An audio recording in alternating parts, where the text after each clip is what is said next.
నాగశ్విన్ గారు here. Hi అండి. Actually 3 times చూసాను మూవీ నేను. Yay. అర్థం కాని పాయింట్ ఏంటంటే రాక్సీ క్యారెక్టర్ నాలుగో సార్లు చూడాలి ఇప్పుడు.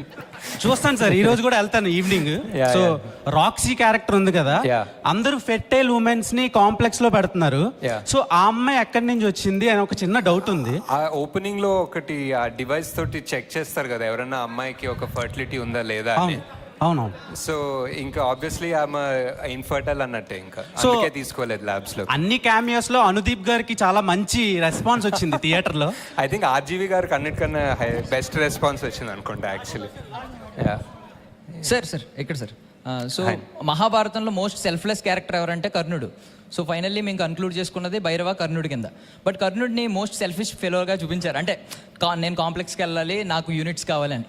సో ఏంటి ఆ రీజన్ ఏంటి? అండ్ ఇంకో క్వశ్చన్ ఉంది సార్, అదేంటంటే అప్పట్లో మహాభారతంలో కర్ణుడు అధర్మం వైపు నిలబడ్డాడు కాబట్టి హీరోగా కన్సిడర్ చేయలేకపోయారు.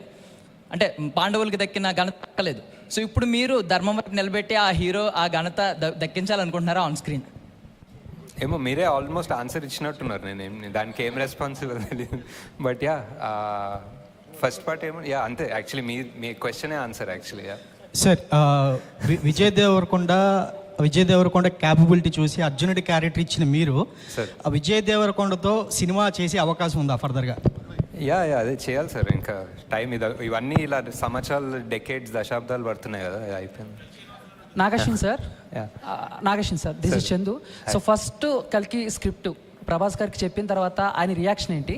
అండ్ బుజ్జి, భైరవ, అశ్వత్థామ అండ్ అస్కిన్, ఈ 4 క్యారెక్టర్లో మీరు ఏ క్యారెక్టర్ని డిజైన్ చేయడానికి చాలా ఛాలెంజింగ్గా తీసుకున్నారు? ప్రభాస్ గారు వాజ్ లైక్ ఇది first of all Mahanati cinema తర్వాత ఇది ఎక్స్పెక్ట్ చేయలేదేమో నా నుంచి. So he was very excited. And ఇదేంటి కొత్త ప్రపంచం ఏంటి, ఇది ఎలా తీస్తారు అనేది చాలా క్యూరియాసిటీ ఉండే. And he was very excited. At first day to almost the release day he was మేము ఎక్కడన్నా, నేను, ప్రియాంక, స్వప్న ఎక్కడన్నా కొంచెం డౌట్ఫుల్ ఉన్నా, కొంచెం వరిడ్ ఉన్నా, I think he always believed in the project. He was always 100%. He was like మీకు అర్థం కావట్లేదు మీరు ఏం తీస్తున్నారో, ఇది రిలీజ్ అవుతా తెలుస్తుంది మీకు అన్నంత కాన్ఫిడెంట్ ఉండే. So that gave us a lot of strength actually. And Bujji design చేయడం కష్టం అండి డెఫినెట్లీ. అది ఒక ఆటోమొబైల్ ఇంజనీరింగ్ చేయాలి దానికోసం. So yeah